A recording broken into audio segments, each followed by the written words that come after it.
to another episode of Gossip Finance. I'm Alicia Singer. And I'm Duncan Sandlin. Welcome, everybody. So today we're going to do some financial planning stuff, which will be fun. And we're going to do it in comparison to some of the clips you see where people give you like the 5-7 point plans and why I don't like them, why they're kind of lame. But to start out, we're going to do a little example of a cage match. Are you ready to do a cage match? Oh, absolutely. Let's check it out. Financial planner versus financial personality on television. So me versus, I think it's Dave Ramsey and some other guy. Or maybe it's just Dave.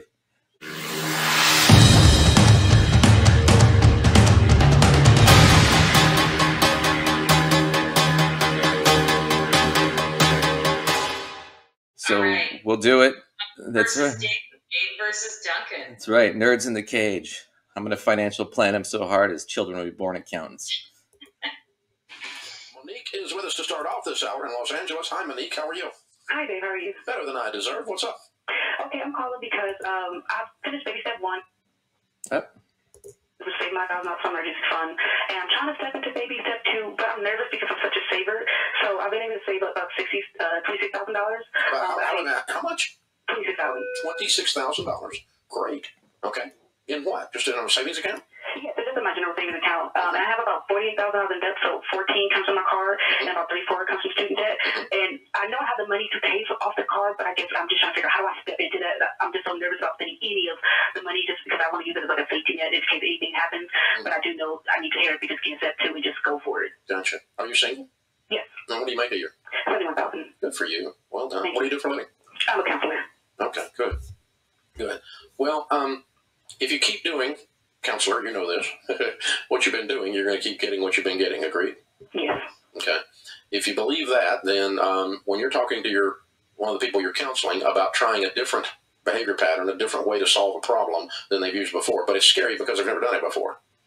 How do they get past that? How do you help somebody get past that? I just pretty much tell them what's their end goal. And I know my end goal is to be debt-free. So Why do you want to be debt-free?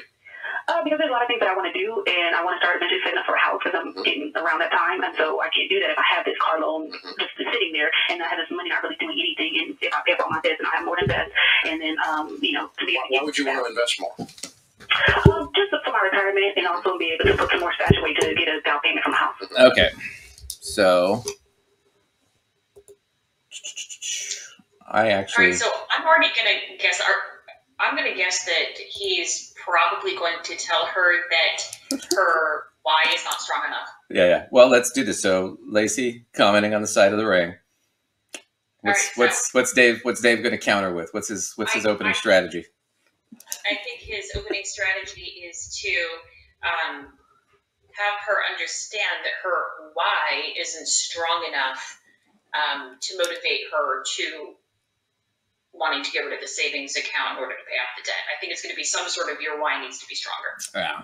Okay. Well, first off, we didn't really get in any goals, which, doesn't really help me much, but I'm going to go with this. She did say she wants to get rid of this stuff so she can buy a house, right? Now, I'm going to tell her you don't necessarily need to get rid of these debts to buy a house. Now, the car and the student loan debts are low interest debts. Right?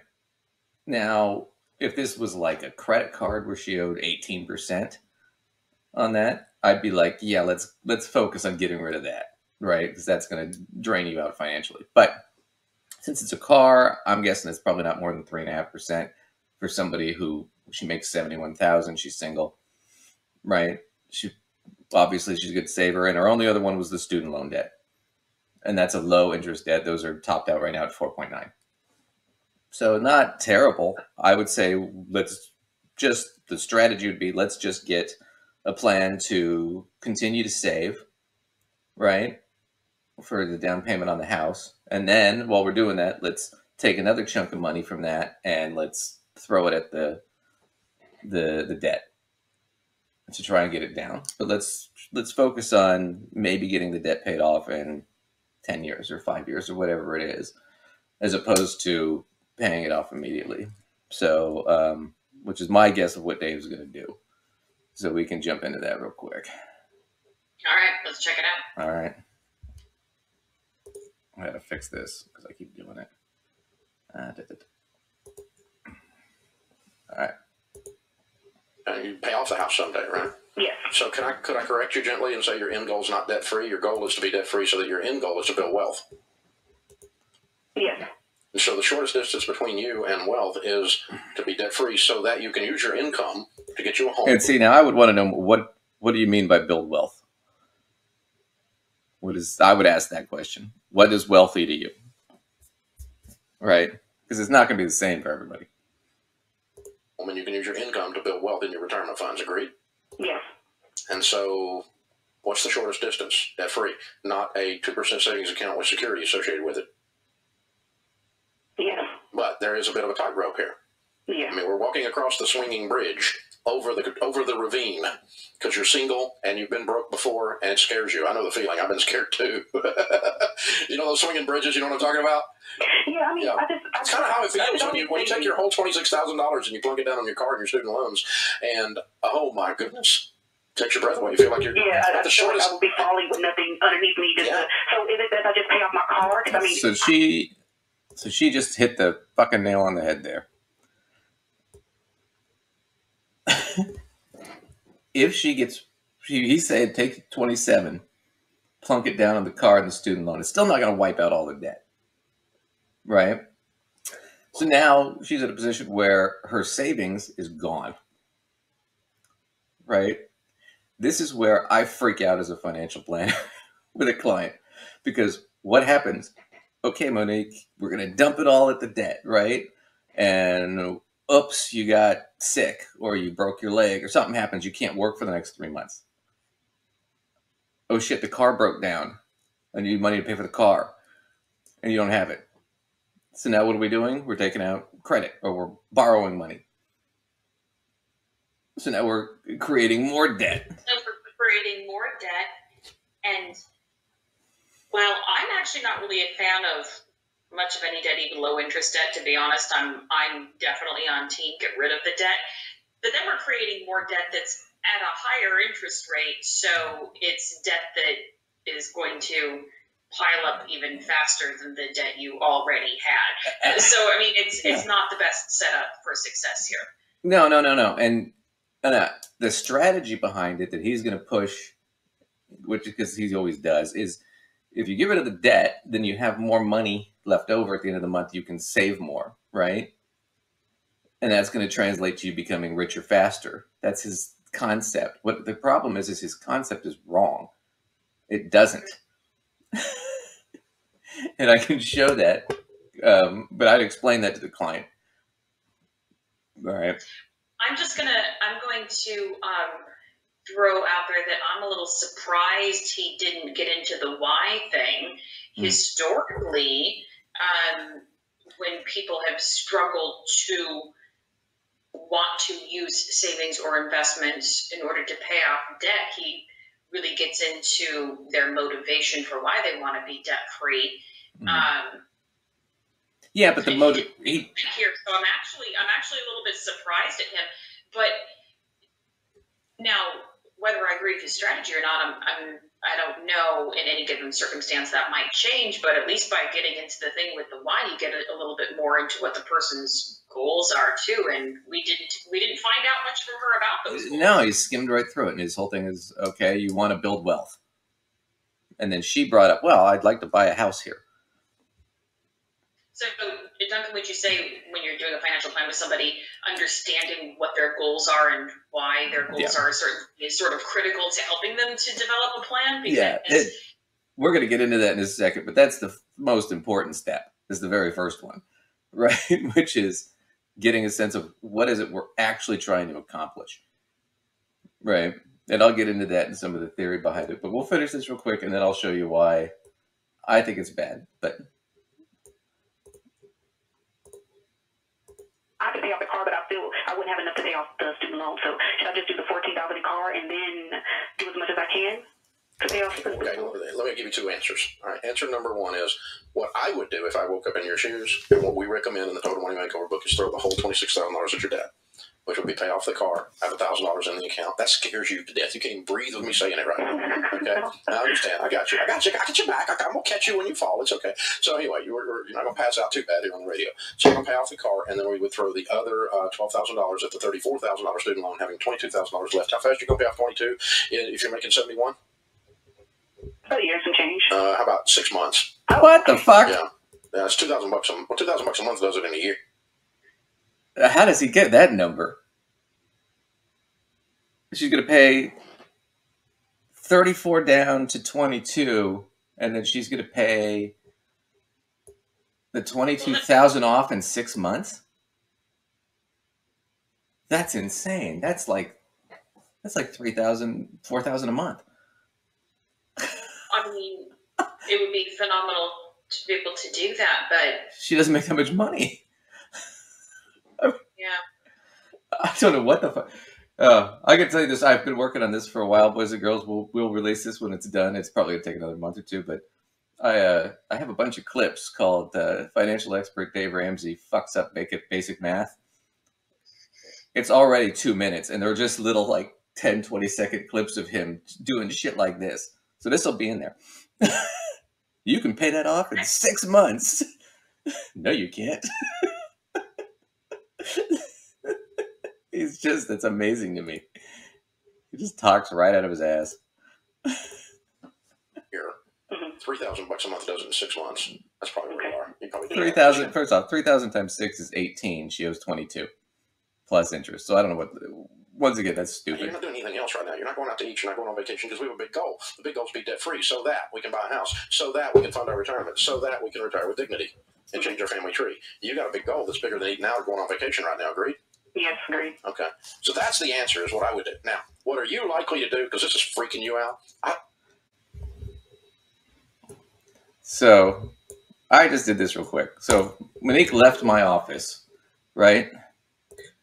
After she left my office, I'd have done something like this, where I'd have gone, okay, what's the scenario, right? Talking about a woman who wants to buy a house. She's trying to pay off her debt. I would assume the debt as this, right? I would get more information in our second meeting. I asked her to bring all the information with her. Right, so we're assuming probably roughly what her interest rates would be based on Current rates. Current rates, yeah. I'm guessing when she left school it was probably 4.8. So the car loan. So if she pays the car loan, and I just did the math for you so we don't have to get too in the weeds here, she'd save $768 in interest. Car loans are usually 3 years, or 3 to 6 years, right?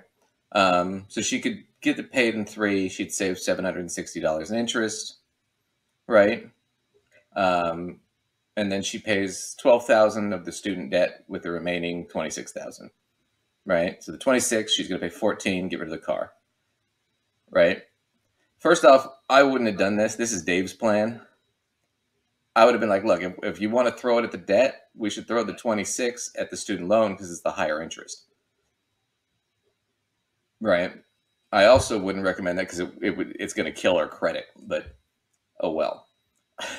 Because if you pay kids, just FYI, children, if you pay down big debts like that real fast, it's going to eat away at your credit. We covered this in the last video because you're bad to borrow to, or you're bad to loan to, right? You're a bad borrower because I'm not going to get the interest because you paid it off too quick. So if you pay down your student loans ultra fast, it will eat your credit. I mean, by over 100 points usually. I've seen it eat people away to like 200 points. Their credits drop. They were 720, and the next thing they know, they're like 515 because they paid off their student debts in 2 years. So now, if you want to buy a house, now she's really in a shit position, right? Because now As we both know, though, Dave is going to recommend that her credit score doesn't matter because he's going to recommend manual underwriting. When manual, we already know that that's the way he's going to. Well, and here's the solve that problem. Here's the deal with a decent credit score right now. She gets a house. She probably get anywhere between probably 5 and 6% on the mortgage, right? And let's say it was a 30-year mortgage. Well, she'd probably do 15 because she's one of those people that just doesn't like debt. So let's say she gets 6% and she buys a $250,000 house.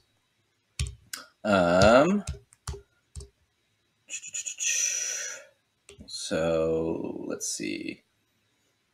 She'd have ended up paying quite a bit in interest, probably about $200,000 in interest over that time period. Now, if she does manual underwriting, interest rate's probably going to be closer to 12. So now she's paying 2 to 3 times that, potentially. Manual underwriting is really freaking expensive because there's no real collateral or safety.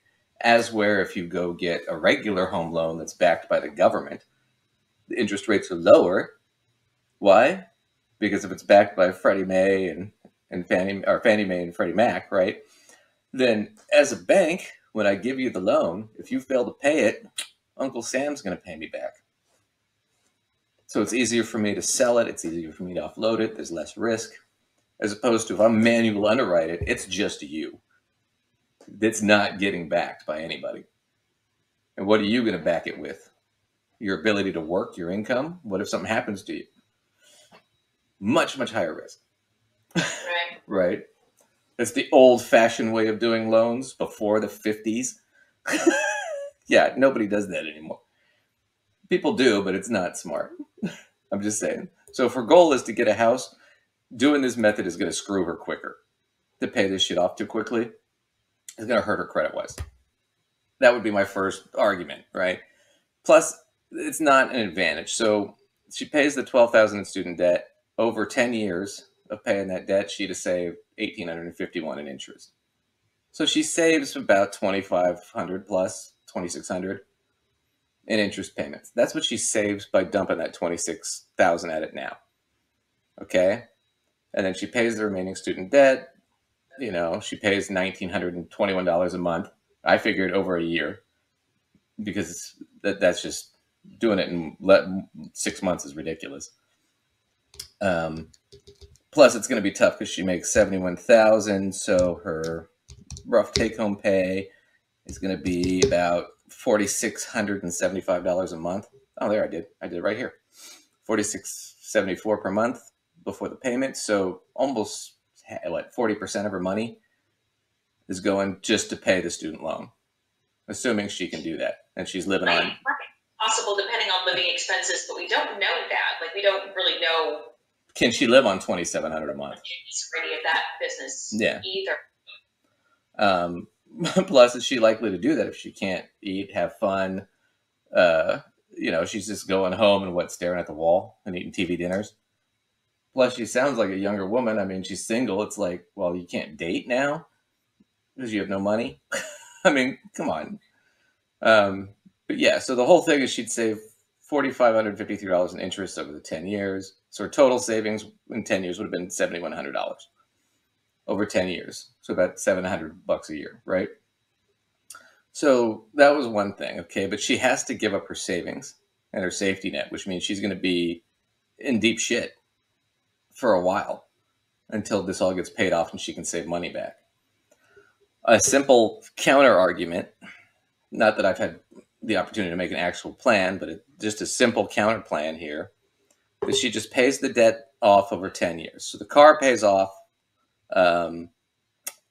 within 3, and then she pays the rest of the student loans over 10, right? So while she's doing that, she invests the $26,000, and I'm giving 6% returns because I'm being really conservative, right? You're being super conservative there. Well, yeah, because Dave will tell you it's 12, but right now the average on the S&P is 8, so I'm going to go with 6 just to be safe because I don't like to overpromise people. All right, so her 10-year investment would be worth $46,562. So that's what she'd have made over 10 years on that 6% investment. Mm-hmm. So she's got a net gain of $20,500, right?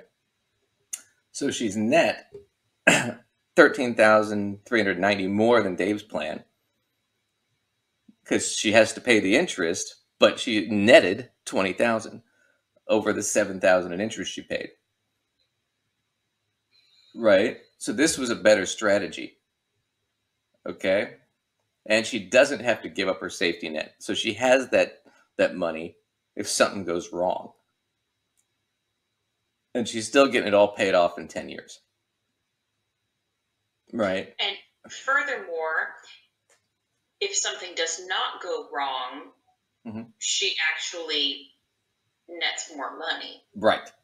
Now, Dave's argument would be, go ahead. Does go wrong, she doesn't have to go into higher interest debt in order to solve a potential problem. Right. Now, his counter argument is, well, she'll start saving that money once she pays off the debts, right? So I figured, okay, once the debts are paid, she starts saving that money over the 10 years. So once the car is paid, she saves that and the student loan, et cetera, right? And I also gave him 6% because, I want to do apples to apples here, to be fair. So over 10 years, she'd have saved $137,896 in investments under Dave's plan if she did that. But then she wouldn't ever be improving her lifestyle. She'd just be kind of living on that money, right? She'd improve it a little bit, but not much. So, sure. Well, let's do this. She takes the 1920 and she uses part of it to pay the loan and part of it to save. So now I've given her a third option, right? So she's taking part of that money to pay the loan and part of it she's saving, that 1921. Okay, so the car payment is $410 a month. I've got right here, $410 a month. Over 3 years, she pays $14,768. Okay, so the $14,000 car payment plus the interest, right? Student loan payment, I figured was $511 a month. She pays that off in 6.6 years. So she's taking $921, this $921 out of the $1,000 to pay off her debts, right?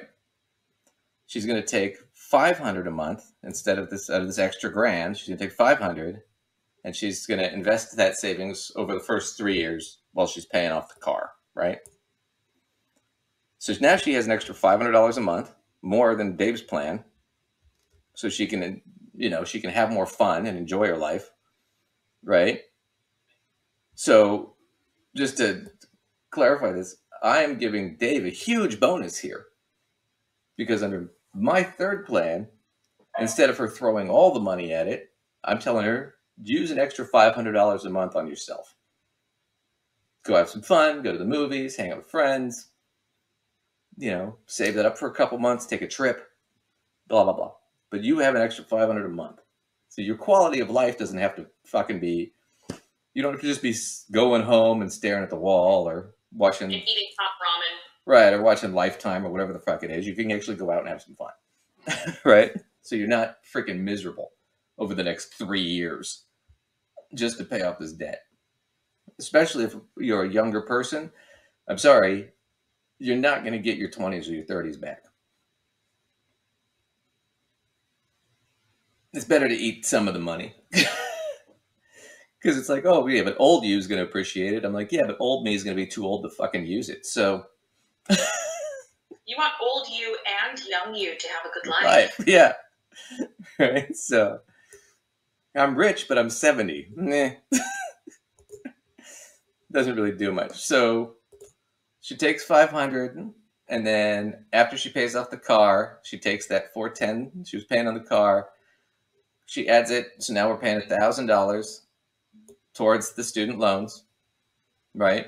And we're increasing it to $1,000, the savings. Sorry, we take the extra $410 plus, but we're still paying off the student loan at $511. So over 10 years, she'll have $176,000 saved in investments. And she gets to live at a higher standard of living through this whole 10 years. And she never gets rid of her emergency money. As where in Dave's plan, she gets rid of her emergency money, has the lower standard of living, and can only save $137,000 over that 10 years.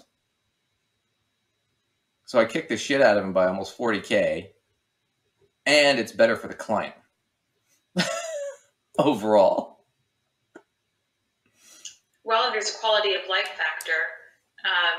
There's no wrong choice. The client can choose which way they want to go. And if her priority really becomes to get out of debt faster and she doesn't mind sacrificing that, fine. But I don't know. might be inclined to want to have a bit of quality of life now too. Well, yeah, and it's like you never know. Maybe you meet somebody, you want to get married, you never know. A lot of things can happen, right? So it's better to have some flexibility and options than not. And so if she gets rid of the 26,000, she starts throwing all of her extra money at the debt. Okay, she can get the debt paid off in a few years, right? But then the idea is to catch up on her savings. She's now going to take all that money she was paying towards the debt and throw it into savings. And it's like, and while you're doing that, over the years you're doing that, you're not living a much better lifestyle. You're not out meeting a lot of people. You're not enjoying your youth. I mean, there's a other factor here. So in Dave's plan, no quality of life, get rid of all the savings, pay off the debt early, right? And in the end, you get whatever, the 137,000 after 10 years.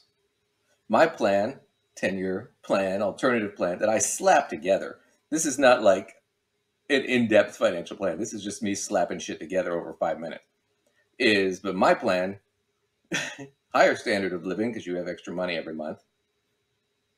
You don't get rid of your savings. So you always have your savings in case something goes wrong, so less risk. And you end up with $176,000 over 10 years. So I think that's a TKO right there. Now, I think I got the knockout on the cage match. yeah, you might have just done that, you know. And one thing that I like about your plan here is that under your plan, one could argue that there's less of a chance the client goes back into debt, while they get out of debt less quickly because that savings didn't fully go away. Like maybe we're investing some of it or whatever, but because it doesn't fully go away and we don't completely stop saving, the client is more likely to stay out of debt because any situation that comes up isn't going to get thrown on a high interest credit card. So they're not going to keep sliding back. Right. Well, next time I'll take my shirt off and wear shorts and gloves and when I take him down. Give us a victory lap. Yeah, we'll do the cage thing. We'll do it. You know what? We should clip in like an opening of like two nerds fighting in a cage. I don't know, we'll have to make one of the nerds look like you. Yeah, well, we're going to jump in. But yeah, so here's the thing to understand. Financial process, the financial planning process, right? As opposed to these sort of cookie cutter 5.76 whatever plans. I don't like them. They're not horrid necessarily. Some of them are terrible. Like Dave's are terrible, but or Dave's is terrible. But the thing is when you go talk to a financial planner, it's a different process. So Lacey's gonna mock a client, and I'm gonna show you kind of what it looks like going into the financial plan, right? Just the opening meeting, right? There's usually like 4 or 5 initial meetings with the client, but this is the opening meeting, right? And I would usually start the meeting and I just explain, nice to meet you, Lacey, and do the small talk, and I get into, okay, so this is the planning process, right? The first thing we're going to do is I'm going to figure out what it is you want to accomplish, because that's my first goal, is to figure out what your wants are and to help you prioritize them. Once we have a good sense of what that is, step 2 is going to be, I need to figure out where you're at financially. So I'm going to give you homework. You're going to do a budget for me, get all your documents, insurance, taxes, all that stuff, right? And we're going to spend some time going through those in the second meeting. And I'm going to have a ton of questions about what's this, what is that, right? And then essentially what I'm going to do is I'm going to take what you want, subtract where you are, and then that's going to equal what I need to help you get. And then I'm going to help you figure out a plan to do that and help you execute it. Do you understand that? Does that make sense to you, or is that? Yep. That's good. All right. So let's start out with what is it you want to do going forward? Let's say short term, in the next 5 years, what would you like to accomplish? priorities are, I would like to travel more. I haven't gone on vacation really, in a long time. Okay. Because my kid's in private school. Mhm. I want to keep my kid in private school. Okay. I'm going to prioritize a little bit more fun money because my kid's also only going to be a kid for so long. So Okay. I'd like to be able to have some sort of fun, summer vacay situation with my kid. Nice. But also on the personal front, right now I am renting and I would eventually like to own. I'm pretty open-minded. It could be something like, small condo. It doesn't have to be like big house. I'm open-minded to what that looks like. You probably want some like 2-bedroom, 2-bathroom kind of thing for you and your you and your kid. Yeah. I want it to be comfortable for me and my kid, but I'm okay being kind of modest because when I buy something, I want to maybe stick in it instead of having to like buy something too big and then downsize or whatever. So right. Something small works for me. Okay, well, let's start with this. So travel, what kind of travel? You'd like to go to like Europe, or you just travel around the U.S., or? I absolutely want to do the whole European vacation thing with my kid. Culture is really important to me, and I want my child to be able to experience different cultures, appreciate different cultures. Okay. So that's cool. And then the private school, I take it he's going to go to like a private junior high or high school, stuff like that. And then does that also include you want to help with college? Or is that? I want to help with college too, so that's definitely a concern. So while I have to keep maintaining the current tuition, the current tuition is probably less than what I'm thinking college tuition is going to be. So I probably need to figure out how much I need to be trying to set aside right now. Okay. I'm comfortable continuing to use money out of my paychecks while my child's in college, but I'm aware I'm probably going to have more than what I can budget for that. Sure. Okay. And then renting, but something reasonable that's nice that you can afford, kind of thing. Sounds like a plan. And more fun money was the other big one. So now, me as a financial planner, we're going to pause, break the fourth wall for a second. So me as a financial planner, that's 4 really good things right out of the gate, right? I want to travel more, right? Kids' school, very important. She's sending her to a private school, so obviously she wants to throw quite a bit of money at that if necessary. So big thing, give the kid the most advantage educational wise. So that's a big priority. That one's probably going to trump travel. Travel's probably secondary.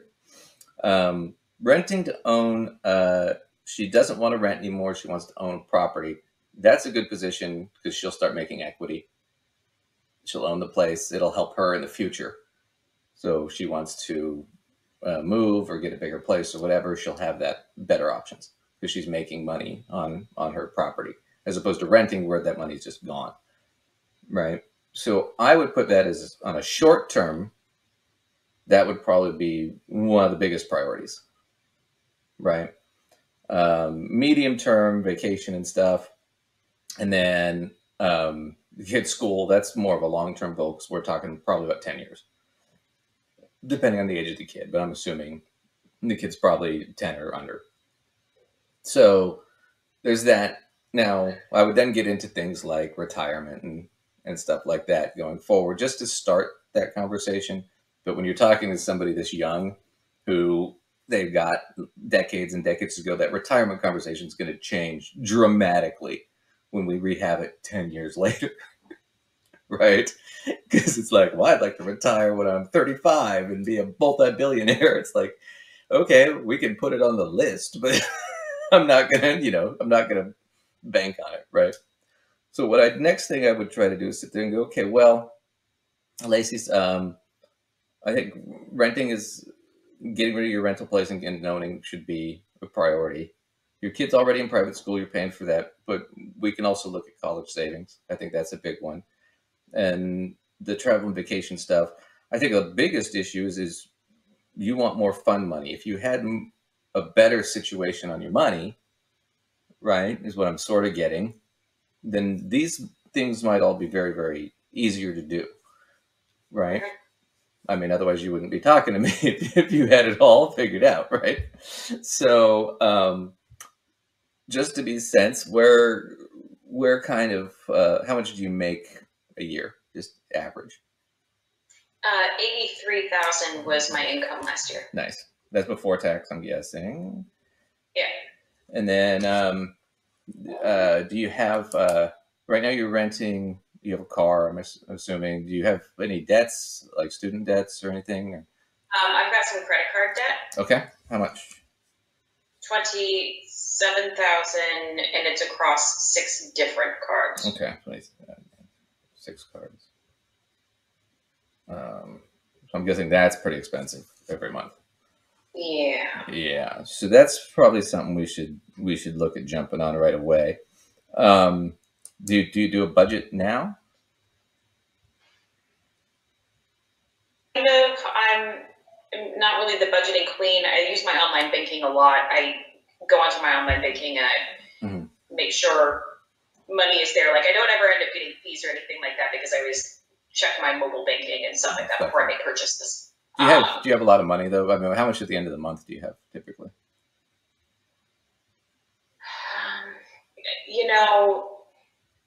I probably have like maybe $400 or $500 left sitting there at the end of the month. So what do you do? Do you just throw it in a savings, or do you throw it? You just pay off your credits, or? I try to, put more toward credit cards because I know that they're kind of costing me a lot. Sometimes I put some into savings, but I'm never sure which thing I should be trying to do more. Right. So here's the thing. We're going to pause again. This is already a good start for a first meeting. I don't have enough information to say anything tangible yet. I have some information. I have an idea of where we're going. So the next step I'm going to do is I would sit there and go, okay, Lacey, I need you to do a budget for me the best you can, right? I'd give her a budget to fill out. And I'd say, here's a list of documents I need, like a couple years taxes, any insurance plans, account statements, 401k statements, all that stuff. And then the next meeting, we'd go through all that. But already we're in a good place. All right. If we could get her a little bit more money every month and manage it, then we could start talking about the next big step, which would be, let's talk about getting her in a position to buy a place. And how quickly can we do that to get her a down payment and the savings and all that. Then getting the college stuff together would give her a big tax break.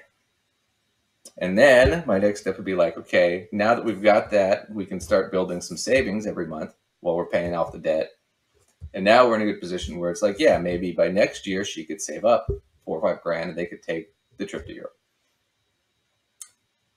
And that's just real simple. This is not an ultra complicated plan, but already in one meeting, just by prioritizing what is it she wants to accomplish, I have a really good idea of how to get it. Right? Now, the next step I need to do is figure out, well, where is she exactly? And once again, it's a math equation. What you want minus where you're at equals what you need to accomplish it.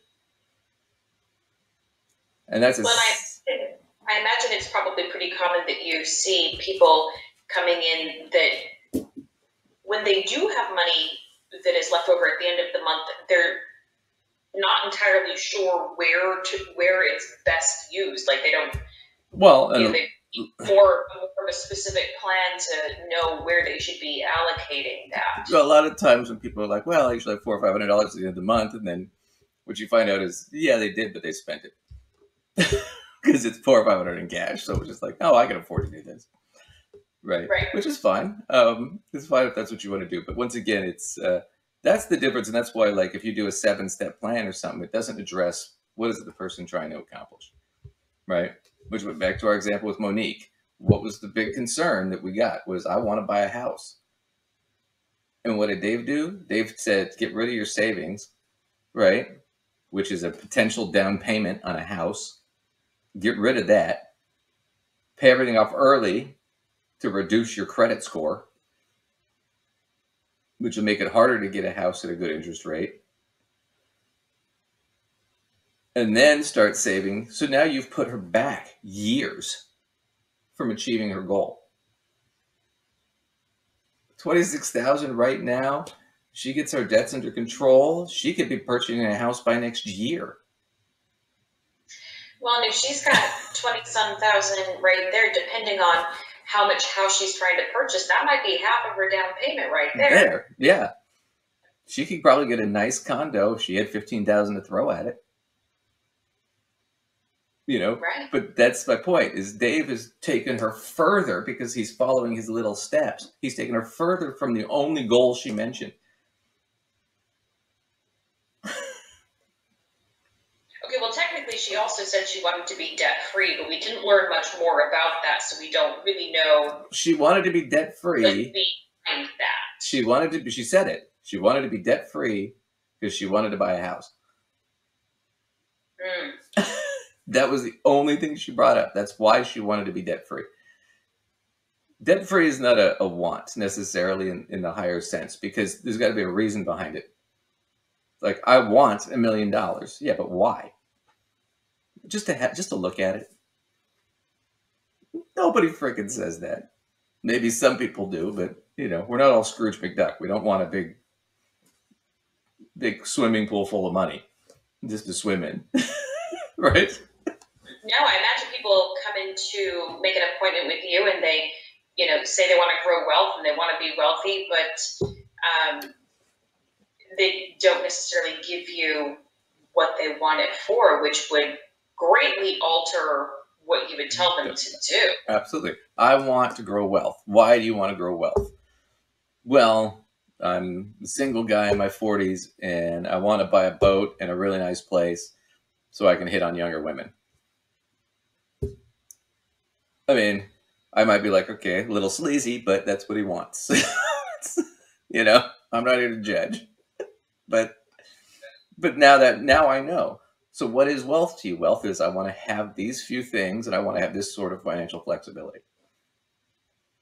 As opposed to somebody else might come in and say the exact same statement, but when you ask them, they might say, well, actually, the truth of the matter is I really don't want to work full time. And so I want to have enough wealth to where I have a lot of freedom over my time, but I don't really care that much about having, like, you know, fancy car or a bunch of stuff. I kind of really just want to have my time. Right. I just want to work part-time. And then you have to ask, well, what do you want to do with the rest of your time? And if they're like, well, I want to golf more, it's like, okay, well, we got a budget for that, because that gets expensive.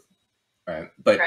But if you're, well, I just want to spend more time on my, you know, I own an acre of land and I want to spend more time with my animals and farming and stuff, and it's all pretty, you know, low cost stuff, then it's like, yeah, that's a little bit easier then, isn't it?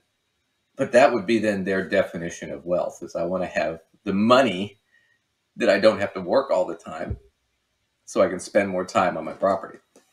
But these are very different things to plan for. So exactly. A one-size-fits-all system doesn't necessarily do a good job of addressing that. No, and if you're just sitting there going, that's the problem is that with a lot of these shit, we'll look at some more of this stuff too today, and we've done it before, but when you just build wealth, money, I want to be rich, these are very vague concepts, right?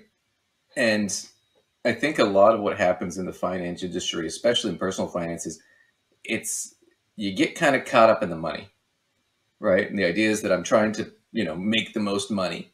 And it's like, well, no, finance is essentially about what you're doing is you're taking what resources are available to try and accomplish a goal. And you're trying to find the most efficient way to do that. All right. And this goes back to the first time you had a human town or city, right? You know, we go back 20,000 years ago, and maybe it was like Tyre was a city, and, you know, it's north of like Israel now. And it's still there, but it was probably one of the early human cities, right? No concept of money.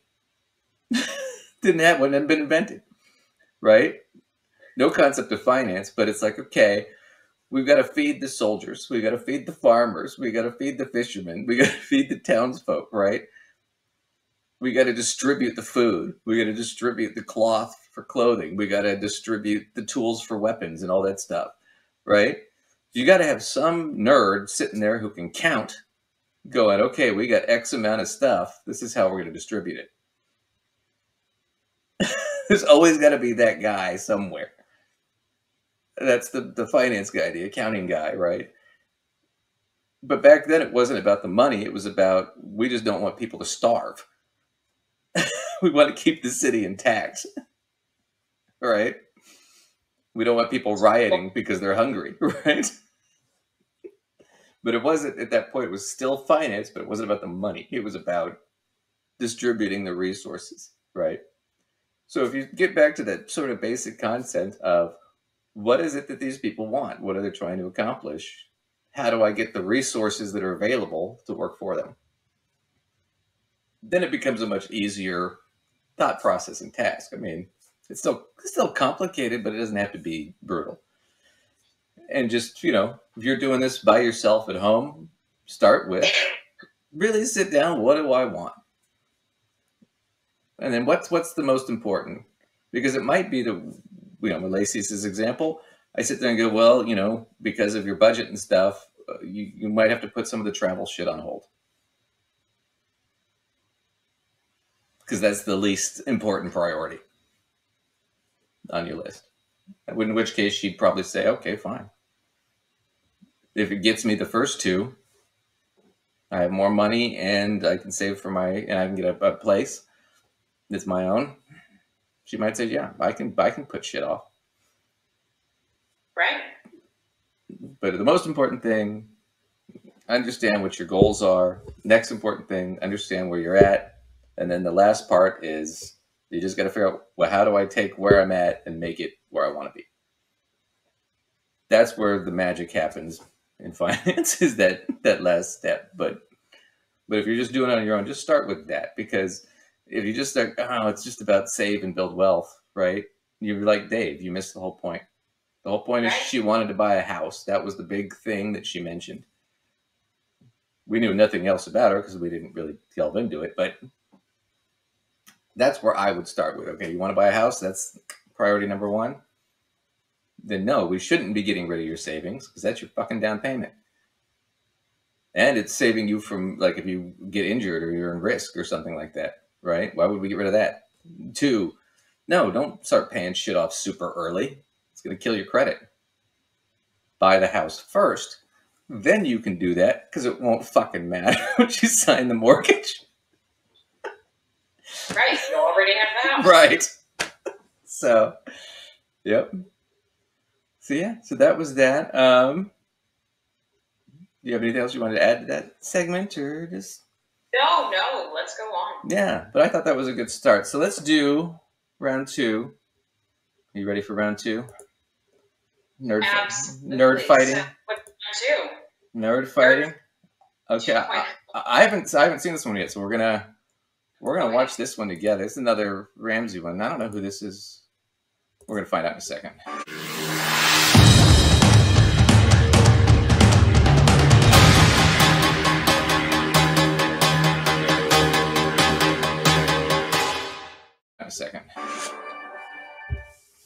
Rick joins us up next in Ann Arbor, Michigan. Rick, welcome to the show.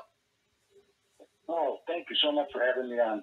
I listen to your show all the time, and I also look at his daughter's YouTube. Rachel Cruz show. Well, thank you so much. Your favorite person. How can we help today? Been a fan for many years. My daughter recommended you a number of years ago, so you helped her too. Anyways, I'm 76 years old, and I'm $97,000 in debt. My income is $4,000. Okay, where does the income come from? 2 from mine and my wife's Social Security, and her retirement pension. Okay, and that adds up to $4,000 a month? Yeah, and she's been working part-time, and I've been trying to work part-time. So our total expenses are a little over $10,000 a month. Total expenses? What is that coming from? The debt interest? Credit card, yes. So is the $97,000 all credit card debt? Let's see, I had it down here. 97,000 is the debt, and I just had it down here. My battery ran off. Oh, the credit card debt is about a little under 50,000. Of credit card debt. What's the other types of debt? I got my truck is $675. What's the total loan on the truck? $18,932. Okay. You know what it's worth by chance? Well, with the mileage on it, it's probably worth about that. Okay. I've got almost. Well, I was confused there. Did he say the truck was worth 18,000, or the loan on the truck was 18,000? Did you catch that, Lace? So if I heard him correctly, I believe he owes about 18,000 on the truck, but it's also worth about 18,000. So Okay. he should be about even in terms of value to loan. All right. Well, I can tell you right now, before they get into their whatever they're going to do. So this is. I am appreciating the look on his face there. He's like, "Oh, this is not good." That's the look of I don't know what I'm fucking doing. This actually is not that hard of a situation. It sucks a little bit, but it's not that hard. So I can tell you right now, you're 76. Okay, he said he was working part-time. His wife's working part-time. Mm-hmm. Okay, that's rough. My first thing would be like, let's knock that shit off as quick as we can. Well, and if I was hearing him correctly, he has $10,000 a month of expenses on $4,000 a month of income. So from Social Security and pension. This is not only a bad situation, but it's a bad situation that gets worse every single month because of the difference, you know. Right. Well, I'm guessing if they had any savings, it's gone. We'll see if they mention that, but I'm guessing if they did, it's at this point there's no savings. They're screwed. I would want to know about the house and stuff like that. If they have a house, I'm sure they have some place. They're not renting, I'm guessing. But simple solution: bankruptcy. You know, it's a drag. So just to kind of go over it. You can do, there's 7 and 13, chapter 7 and chapter 13. In this case, he'd probably qualify for chapter 7. It's harder to qualify for anymore. Most people don't. But he'd probably qualify because they are in such a bad financial position. The nice thing is the court will not count their Social Security against them.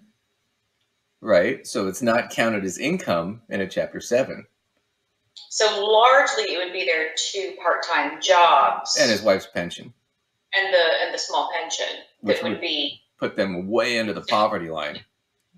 Right? So they probably qualify for 7. Now 7 will eliminate all their unsecured loans, which means the credit cards all be forgiven. The car loans would probably all be forgiven. The only thing that wouldn't is if they have a home loan. The only negative is if they have any real equity that could be seized by the bankruptcy court. That would be probably seized and go to the creditors, right? But the negative on that is it's going to kill his credit and his wife's credit, and it's going to take 10 years to get out of. But when you're 76, do you care? I don't owe this debt anymore. It's gone, right? I can spend more time hanging out at home. I don't have to work and kill myself to try and pay off debt. I can enjoy the last, 5 or 10 years of my life. I mean, I don't think not to be mean, but 76, the odds that he's going to live long enough to get out of the bankruptcy are going to be, And on top of that, maybe I'm missing something here, but, you know, a lot of times people's concern with bankruptcy, aside from being a kind of a pride issue, to be honest, Sure. But people worry about how long it's going to take their credit to recover, etc. So I don't want to suggest that at the age of 76 you don't have plenty of life to live, but are we worried about our credit score being good because we're trying to take some other loans at age 76? It's somebody who's 36 and they're like, yeah, but if I need to get another mortgage or I want to get that might be. That's my point. It's a different conversation. Right. That's why. Right, at 76, I'm probably not trying to like get a new mortgage or anything. Right. That's why we did our little mock thing. It's like it's a different conversation if it's you're a 76-year-old woman and you're like, well, I'm sending my great grandson to private school. Well, travel is not going to be on your list to Europe. No 76-year-old wants to get on a plane for 15 hours. I mean, or very few, right? You know, most of them are like, I'm hoping I'm going to be the 76-year-old that wants to get on the airplane, but you know, we'll find. We'll see. I don't even like getting on a plane for more than a couple hours, but it's one of those things where it's a different conversation, you know. But my point is, he's 76. Are they buying another house? Are they planning on having kids sometime soon? Probably not. You know, so maybe I should make my prediction. I'm going to make my sad little prediction. Go here. for it. Ringside commentation. That's what we'll call this. Ringside commentation. Go. Okay. Here's the commentary. Oh, let's hope I'm wrong. So, my prediction. Yeah, what are they going to do? Going to be, I think they're going to probably tell this Kai work more. And I think... You think they're going to tell a 76-year-old to work more? It already hurts, right? It hurts. It hurts to even predict it. And I think there's a good shot they tell him to sell the car. Oh, no. They're not going to do that. All right. They're not going to do that. That's insane. I really hope that I'm wrong. I mean, I don't love the car loan necessarily either when he's got so many other loans, but like, no, but then he needs to have a vehicle, and so I'm kind of. Well, I bet you how does he get to work without the car? I don't know their situation. He lives in Ann Arbor. I doubt they have a robust transit system in Ann Arbor, Michigan. I mean, I answer to that. Do they? I the answer to that, but I'm feeling like that's probably. I'm betting I bet he needs the car to get to work. I'm sure. Yeah, but if he gets rid of the car, then how's he going to go to work to pay this shit off? I don't know. We'll see if I'm wrong. I think they're not gonna. That's stupid. There's no way they're gonna say pay off the. Or we'll see if this goes into my win column. I hope that's not what's about to happen. All right, I bet you $5 they don't tell him to get rid of the car. That would be insane. $5. 300,000 miles on it. All right, that still leaves us another 29,000 or so in debt. What's the other debt? You got the truck, the credit cards. What else? Probably house. I got my wife's car. Okay, what's left on that loan?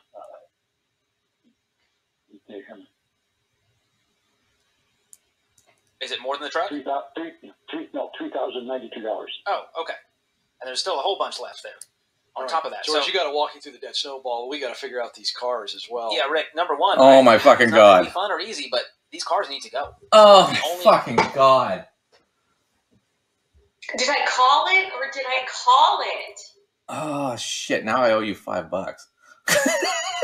I didn't. You know what? It should have been $5 a car because I didn't know that there was a second car we had a loan on because we hadn't gotten that far yet. But not only did they say get rid of the car, the cars have to go.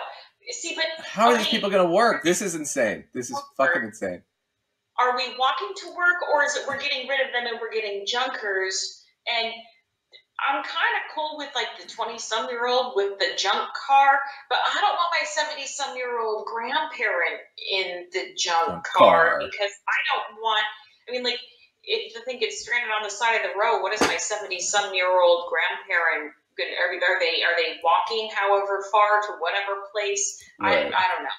God, I can't believe you called. That is fucking insane. I can't believe they. God, the cars. Jesus Christ. Like you said, how I don't know what else you do.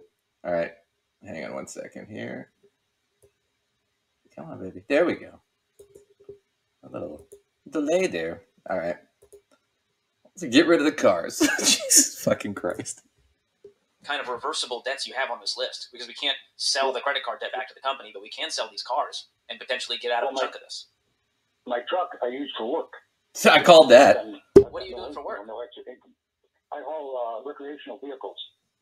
I drive to Indiana, pick up an RV from the manufacturer, and takes to dealers all over the country.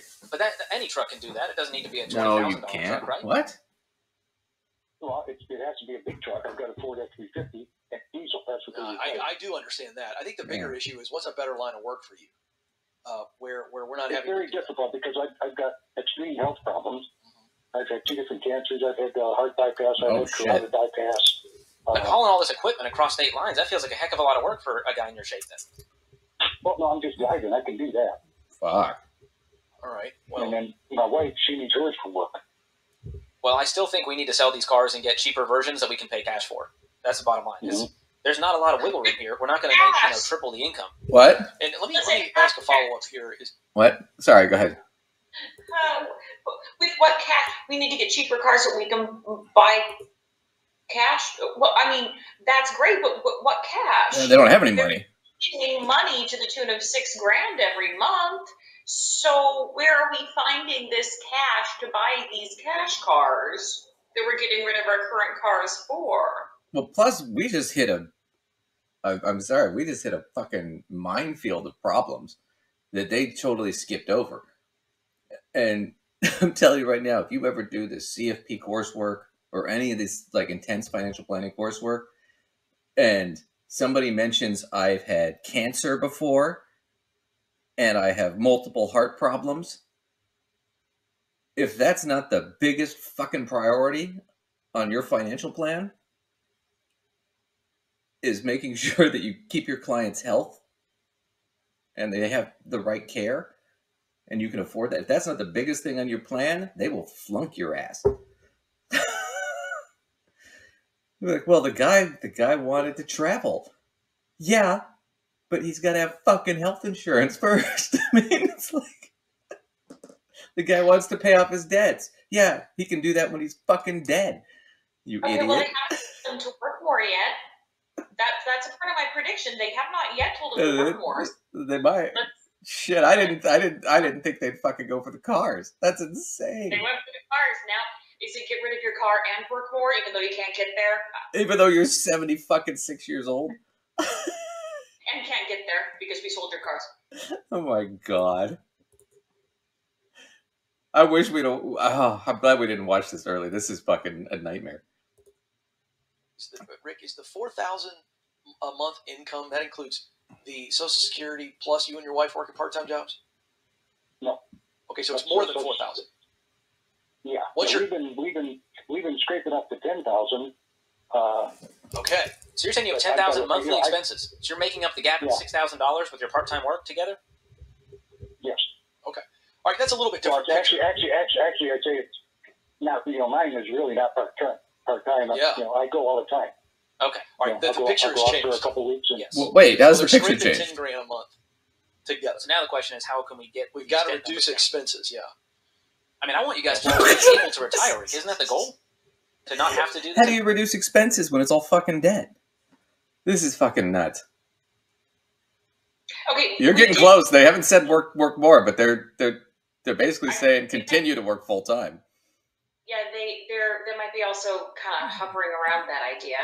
Yeah. I might be in the ballpark there. However, he wasn't clear at the beginning though too, because he kind of made it sound like only $4,000 a month is what was coming in, but now it seems like he's got more coming in. So that's a little murky to me. Yeah, but he's 76. I mean, I'm not gonna. He's trying. Has to write it all down and figure it out. But I'm not gonna dog on him for that shit. Yes. Yes, I'm going to be 77 in January, and just this past month, my wife came up with breast cancer. Holy shit! So now she's out of work. But to me, that changes the whole picture, Rick. I go, what needs to be true for us to be able to retire, for us to take care of ourselves and deal with these health issues? And that means I'm sacrificing by getting rid of these cars that have debt on them. Oh my god! If that means I get a real old truck that still gets the job done, or even change my line of work, I'm going to be willing to do that because you're going to need to be home pretty soon to help take care of your wife. It's going to be hard to be on the road all the time. Do you have anything, Rick, that you can sell? Do you have other assets that you can sell that we would have to change your life? Do you have anything in retirement accounts? Savings accounts? Jesus. No. Actually, we're worse than broke. Our bank account is $980 in the hole. And the bank's been working with me. They're not charging me the NSF fees. So I do have a boat, but I've been trying to sell it. And what's it worth? Oh, I'm a fucking old guy with a boat. He's probably about fucking $5-10 grand. The boat's not going to solve this. He's not cruising around in a fucking $90,000 yacht. 10,000. See, I got 3 on it. I would definitely sell the boat, make it more attractive. I'm drop sure the he price is. a little bit to get rid of that debt, plus come up with a little extra cash. I would hope to sell the boat right now and pay off the boat, and then pay off your wife's car. All right, that's a start. Now we got some momentum. How would that feel? I want you to just take yourself there. How would that feel if you did that with one sale? I feel pretty good. Well, that's a start. And as you keep doing that, you're going to. And he just hung up on him? Payments, which means that 10K can go a lot further and help you knock out other debts. But he hung up on this him. is an emergency situation. We've got to just sell anything that's not tied down to as much. Scumbag. Fucking scumbag. Emergency situation. Let me hang up on you.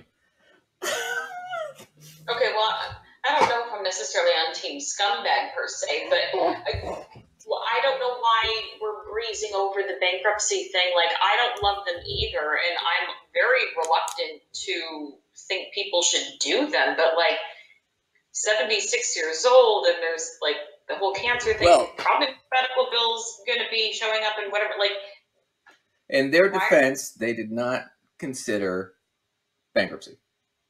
They wouldn't. They're not trained. Neither of these guys, George and I forget the other guy's name, Ken. Neither of these guys has any financial background that I could find. Right? So, yeah, bankruptcy would not have occurred to them. Maybe if Dave was there, it might have, because Dave's done bankruptcy before, but... It's also not a part of their system. I don't know that they ever recommend bankruptcy. Not that most people really ever want to do them. Most people really don't want to do that, in all fairness. But this really might be one of the situations where, it really is a thing that makes sense, especially if there's more medical debt that's going to be coming in. Like, we didn't get to a point where we addressed, like, if there's more debt coming through the door now. Right. Cancer treatment seems like becomes a strong possibility. Here's the problem is these are lower income people, and their plan doesn't work unless you're middle higher income. And even then, their plan's not great. It still sucks, but they can get away with it because you're making plenty of money. So you can just attribute your good fortune to their genius, even though it's really that you have a pretty good income. That's a lot of their whole scam, right? But that's my whole point is, I'm sorry, if you're hanging up on a 76-year-old guy and just saying, well, this is an emergency, get rid of your cars, click. You might as well just give him the finger and say, fuck off, poor person. I mean, that's basically what that was. And I'm sorry. I mean, like, we've seen them do this before where they don't have an answer to the problem. And we'll send you our classes, or we'll send you our apps and all this stuff. This case, nope, just hasta la pasta. See you later. Maybe you'll get lucky and have a heart attack and die tomorrow, and you won't have to deal with it. I don't know. That's kind of what he did. I beg anybody out there, if you know Rick in Ann Arbor, Michigan, tell him to fucking email us. I will help him out. And the other thing about this, which is more important, not just the bankruptcy of getting rid of the debt, is if his wife has cancer, she has breast cancer, and he has all these medical problems, the bankruptcy is the first step. The second step is to get with Michigan, whatever their version of aging and disability services is. I'm sure I can look that up here later, and if Rick calls me, I will give him their number. If he wants, I will call them with him. Okay? Because the next step is to figure out, okay, are there any programs or charities that'll help with some of these costs while he's going through the bankruptcy shit? Because I bet you there fucking are. And they'll know that. On top of that fact, I bet you they have a program in Michigan, like they do in Oregon, New York, and most states, where he can get dual Medicare, which he's currently on because he's over 65, and Medicaid. And if him and his wife can get on that, Medicaid will cover pretty much all the costs for the treatments for cancer. So he doesn't have to worry about whether or not his wife or him can get treatment. So if we could get the bankruptcy done, get a lot of that taken care of, right? Even if they go through Chapter 13, they'd still have to pay something every month, but it would be something they could afford. The court would not put them into to worse situation. That would be a good step. The next step would be, let's make sure we get them the proper health care and support they need from the state. Because now we're in a position where, look, you guys, and don't get rid of the fucking cars, because how are they going to get to their doctor's appointments? So that would be the last thing I would recommend, right? But yeah, if we can get you in a position where you can get that and you don't have to work and you guys can spend more time together, enjoy, and actually be, ostensibly retired, then it's not as bleak of a situation. The way they set it up, it's like, get rid of your cars. Okay, well, how is he supposed to work? How's he supposed to get her wife to her appointments? Oh, sell the boat. That'll solve fucking nothing. It's like your grandfather giving you like, here's a nickel. Go get a candy bar. It's like, no, dude, you can't get it. They're like $1.50. You can't get a candy bar for a nickel, dude.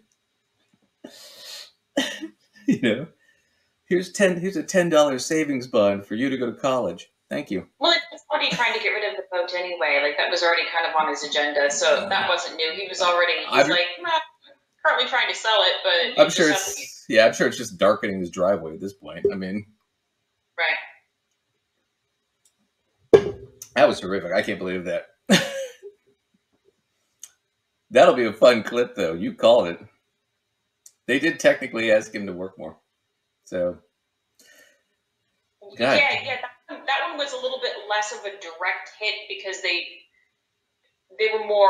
sort of circled around it, but they essentially really did. Yeah. So $10 to Lacey. Wow, I'm losing. See how shitty of a financial planner I am? I've lost $10 just on this video. One video. The power of prediction here. Yeah, I'm going to end up paying Lacey's retirement by the end of this show. That's great. It's like, I'm all for it.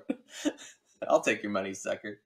All right, so let's see if we can max out Lacey's IRA this year from $5 increments from Duncan. Duncan betting stupid bets. All right, well, so God damn it. Good news, at least, right? Oh, I'm gonna have hanging up on a 76-year-old guy in that situation. 97,000 in debt, huh? Wife's got cancer. Click. So you're telling him to work more and sell his car. Yeah, I think scumbag is the lesser term that I want to use. So now we got one more little clip. So this is the Money Guys show. I don't know if you've heard of this or seen these guys. They're both CFPs, and actually I think they live in Tennessee too, just north of where Ramsey is, right? And they're going to do a clip of Dave Ramsey. But the two Money Guys, I think they're both CFPs. I know the one guy is. What we're going to do when we go through this clip is they're going to critique Dave Ramsey. Now, they're really nice professional guys. And Dave Ramsey's a competitor, and he lives close to them, so they're not going to be mean. Right? They're not going to say what they really think. Not like we do. Certain people. Certain other shows that that are a little bit tackier and lower brow. Not to name them. Just saying. I think I've been keeping it classy. You are pretty, no, I'm the bad influence. Anyway, so. I try to avoid words like scumbag, but, Sometimes it's appropriate. But I won't censor you because I'm cool like that. I know. You're pretty relaxed. You're like the fun ant. I try to be. Yeah. Anyway, so. All right, let's see what the Money Guys have to say. Yeah, I'm just going to skip through some of these Money Guy stuff. Let's see. Where was I'm having all these problems today. All right. I'm going to skip ahead. I don't want to watch this whole thing, but just to give you a sense, because they talk a lot about investing. So this guy that calls in and basically compares, he asks Dave, are you smarter than Warren Buffett? Kind of a stupid question. Warren Buffett's a completely different type of businessman. So yeah, I mean, that doesn't even make a lot of sense, honestly. And I'm not gonna lie. Like, what's the point in calling into a show like that to make a comment or ask a question like that? It just seems like nonsense to me. Yeah. But regardless, we'll see what they have to say about it. right. So they're going to argue about index funds versus Dave likes, I think, growth Stock mutual funds is his thing. Yeah. That's how And he much likes some of the differential in it. Well, go ahead. And he likes them in 4 separate categories. Four simple sectors. Yeah, that's old strategy. That's very old. Differential in the long term of active versus passive. That's The actively managed funds that I personally have picked have outperformed the indexes by more than 2% as a portfolio because it's fairly easy. Okay. That's a pause moment right there. Do you see the look on their faces? Yeah. Let's show you again, guys. Look at the look on their faces. The older guy on the left is laughing. The younger guy's like, nah, what? 2%? Okay. Anybody who tells you I beat the market every year by 2%, they're lying. That's not true. Okay. Furthermore, this is me overly simplifying, but how would you be beating the market by 2% just using mutual funds? Like, theoretically, I would assume that most of them are in some manner following the market. And then furthermore, when you say you're beating the market, which benchmark of the market are you beating? Right. So the first question is which benchmark, right? He's probably just talking S&P 500. All right. So just boys and girls, when people say the market, there are lots and lots of markets. And indexes are basically just something that tries to track whatever certain market it is. So like the S&P 500 is a popular one to try and track the US market. And all it is S&P, which is Standard & Poor's. That company picks 500 publicly traded businesses it thinks tracks the US, market economy. That's all it is. There's also like the Dow Jones, which is for big industry. And then there's like the Russell 2000, which is 2000 that they Sure. But they're different in what they're. My point also though is, he's not using individual stocks or anything like that, which is where I think if he was going to beat the market, he might do if he had really good picks there. But he's using mutual funds, which again is a collection of a whole bunch of different companies, sort of put into one. Sure, but mutual funds. So what are the odds? What are the odds, though, that he's actually finding mutual funds that, as a whole, are actually doing better than whichever index he's comparing to? Sure, I think they get into this in this clip. I don't know, but with mutual funds, it's a basket of stocks, right? Right. And the idea is that it's more affordable for the average person to get into an investment. And it's a little bit more diversified. It's not perfectly diversified, but you can find mutual funds that outperform the market. But I think only like 14 or 15% do in any given year. And they don't do that consistently. So like you might have one that outperformed the market last year, but is underperforming this year. Right? So the idea that you can consistently do that means you are out there picking and doing a shit ton of research. And because you're so good, you can predict the future. You know which funds are going to be the better funds. This is, for lack of a better term, just total horseshit. Well, I'd say that would be really difficult to do with a mutual fund because it doesn't matter if it's holding so many different things anyway. So for you to have a crystal ball good enough to be able to do your homework on which mutual fund is going to be able to literally do that consistently, it's a lot of research, and even then you're guessing. So my point is that you can do it. I'm not saying it's not impossible. I'm just saying it's unrealistic to say I do that consistently. I could say, yeah, I did some research and I picked these funds and they did really well. right? I also think that homework is a little bit easier to do on an individual stock because it's a little bit easier to Right, because a mutual fund is hundreds, if not company, as opposed to hundreds of companies put into one fund. right. Here's the other thing about that, just to give you a sense. If you're talking about a diversified portfolio, you can outperform your benchmark, but you need 10, 20 years, right, of consistent sort of investing. And it needs to be well diversified, which if you're just picking growth funds is not diversified because you're only in one type of fund, right? So it's not a diversified portfolio. The other thing, and that the reason they're making the funny faces is I'll give you a great example. In England, I think back in 2012, they did a big contest, and it was, pick 10 stocks or funds or whatever it was, right? And whoever had the best performance at the end of the year won some cash prize, right? And for like 2 or 3 years in a row, this woman, Lily, I forget her last name, but she won. And when they asked her what her strategy was, it was this. She has a cat named Orlando. And she'd put the stock page on a table, and she'd put her cat's little mouse toy that he loved, and he'd bat the mouse toy, and whatever stock it landed on, she'd pick. And the cat won 3 years in a row.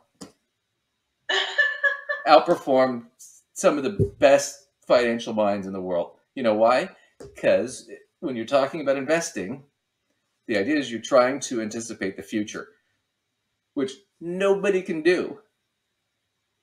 So it shows that even a random guess is just as good as the best, most intellectually thought out guess for the most part. Because you don't know what's going to happen. That cat's a genius. The cat doesn't even know what's going on. That's the beauty of it. The cat doesn't know how to read the freaking stock page. The cat, the cat probably spoke English because he's British, and he probably didn't speak English because he's a cat. But the cat beat everybody else. So this idea that what Dave's saying is, look, this guy's face is, it's such a ridiculous statement to say that, oh, I'm just that fucking good. It's either he's incredibly mistaken, he's lying, or he doesn't know what he's talking about. But I love the look on their faces. The one guy, the younger guy, what? Huh? That can't be right. And the older guy's just laughing because he knows it's horseshit. But they're nice guys, so they're not going to say that. To study mutual funds. Now, this is something, there's a reason when you look at the Spivo research and other research out there, index funds, if you look at them on a 15, 20-year basis, they outperform 85 to 86% of the active managers. Yep. Or you could say it said differently, 86% of active managers underperform the index fund. So the sheer fact that the number's so big means it's the exact opposite of easy. Perception-wise, you would think, hey, what's so hard with doing that? And so I think that's my issue. And so I think what Dave is saying is, if only 14% of active funds outperform their indexes over the long term, he's basically saying, I got it. I, Dave Ramsey, can pick not just 1 year, but over the long term, the 14% of active funds that are going to outperform. That seems an aggressive statement. That 14, 15% that do outperform, they typically, when you go to year 2, year 3, the same funds are not there. So there is some consistency problems with what Dave just shared. So basically what I just said. Yep. But that's the point is, they're two. I mean, I think they're next to Dave. They're competitors with Dave. They don't want to cause a problem. They're very nice guys, so they can't say the obvious thing, which is Dave's full of shit. That is a total bullshit statement. They said it in a very nice way, though. I'll give them that. But that's essentially what they're like. That can't be right. No, that's no. They're like, no, I don't think so. But no. The magic beans grow into a giant beanstalk. No, that can't be right. So we'll skip to their next. I just thought it was funny because this is a good example of just be wary of a financial planner who tells you shit like, "Oh, I could beat the market every year." That into an investment plan, so I disagree a little bit here. Here's what we actually found in the real world versus someone's hypothetical vacuum discussion of theory. Okay, as we studied the largest study of millionaires, 90% of them became wealthy without inheritance. Inheritance did not cause their wealth. And almost all of them did it with their 401k. I want to be careful too with that because we've discussed that shit before.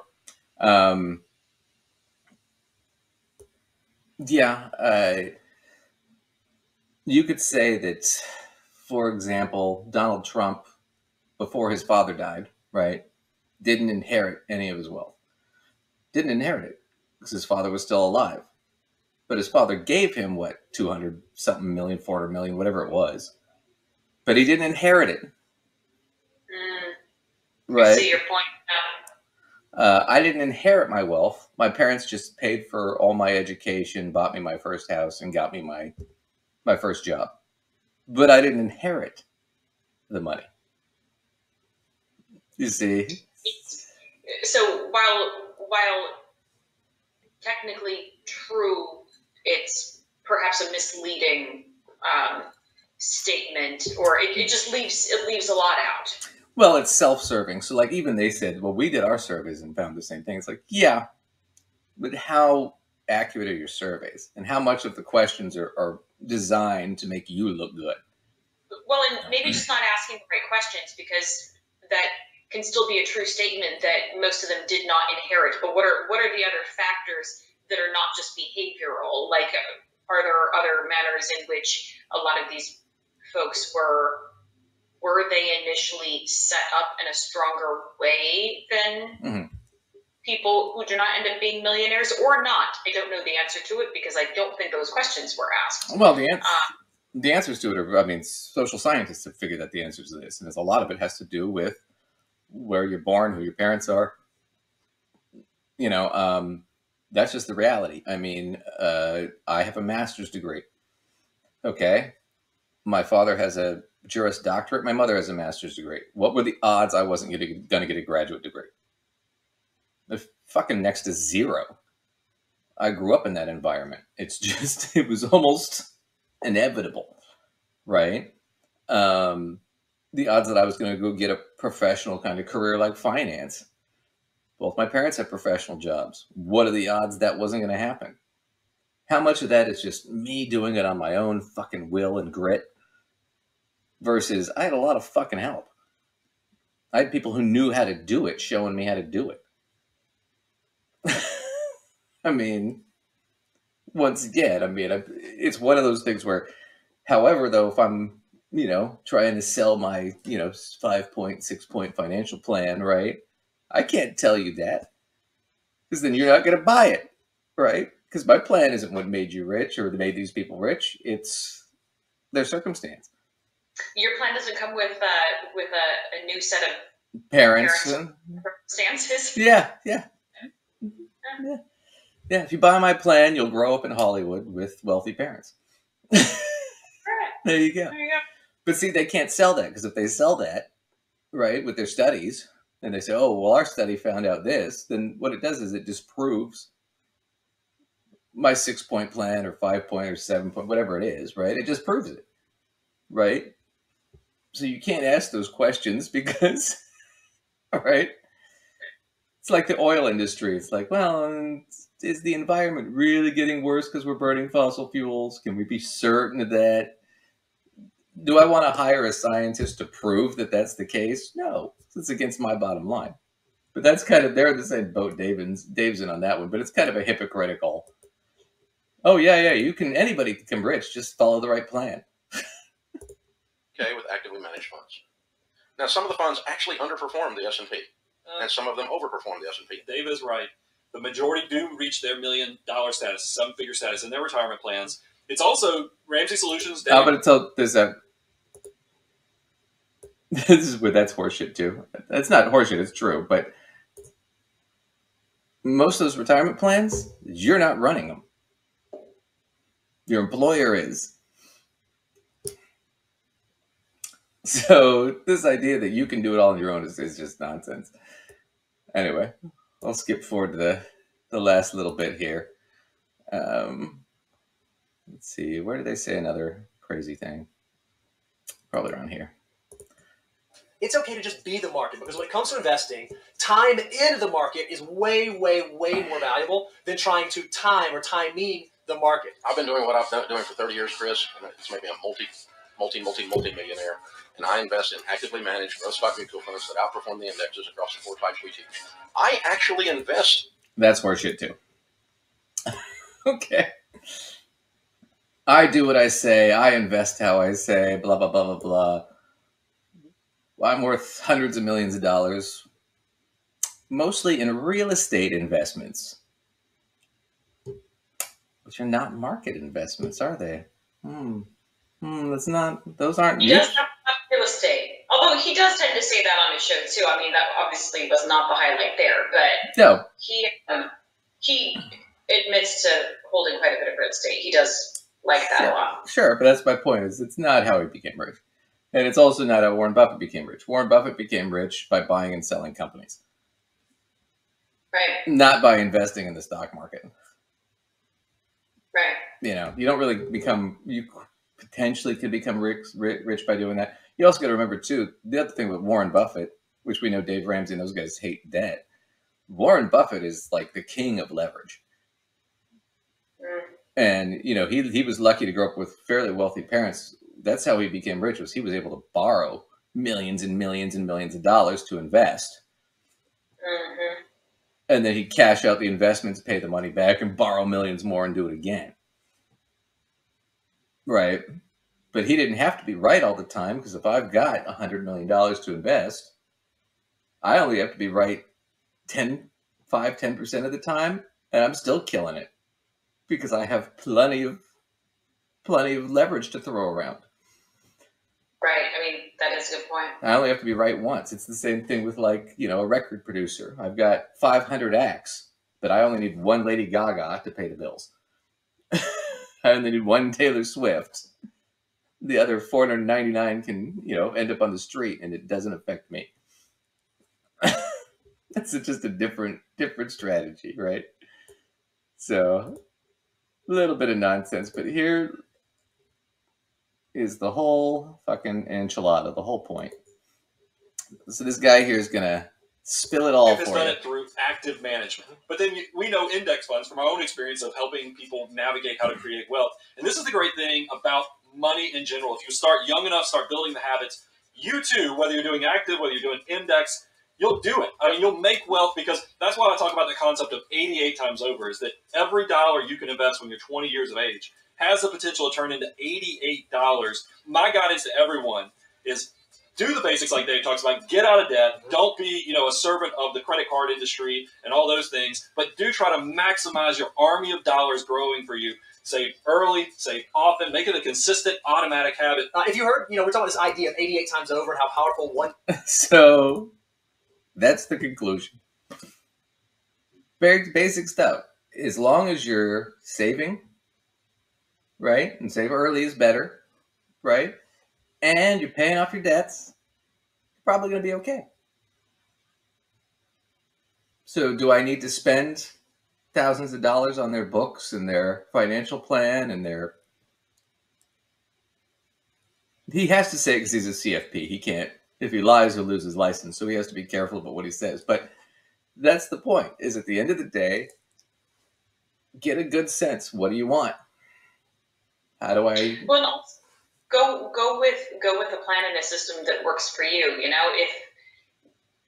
If you naturally you're gravitating toward one particular system over another because it just makes sense to you in that way, then yeah, do it. Yeah, no, but my point is that get a good sense of what your priorities are, what you want to accomplish. Then try to figure out, okay, where am I at? What's the difference between these things? Because that's what I need to make up. That's the brass ring right there. What do I want versus where I'm at? That in between, that's where you need to find yourself and find what you want to do and how to accomplish it. And, the idea behind financial planning and the strategy and the reason you'd hire somebody like me is because, guys like me will do the research. We already have done a lot of the education and we know what to look for. I mean, that's how we can see the old guy and immediately I'm like, Bankruptcy, done. That'll solve it. Right? Oh, we need to get him Medicaid. Right? The girl earlier, Monique. Oh, well, wait a second. You want to get a house? Let's not throw your fucking money at the debt. Let's secure a position. So there's different ways to do it, but it's all about allocating your resources, your time to what's going to accomplish your goals. And I don't know that you want to throw a lot of your time and resources at, apps and books and things that are just sort of generic nonsense that doesn't really work. And I think the money guy just proved me right. Just save when you're young, pay off your debts, you'll be okay.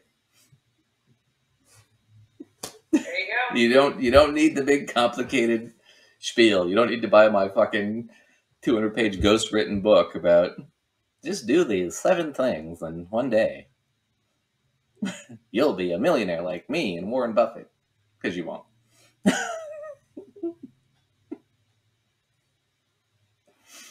So, anyway, that's our show for today. Good work, Lace. Where can everybody catch you out? Well, you can check me out at mysensewithsense.com for blog posts and courses. You can also email us if you have interest in courses, want to send us clips, have questions that you want us to answer on the air, or particularly want to get a hold of myself or Duncan. And how can people do that? They can email us at gossipfinancead@outlook.com. That'll be down there. And anybody, if you know Rick from Ann Arbor, Michigan, Rick, email me. I'll help you. I won't charge you. It'll be fine. Here, it's been recorded. Yep. There you go. Got me in a verbal contract, Rick. All right. Well, thanks, Lacey. Thanks, everybody. And we will catch you next time.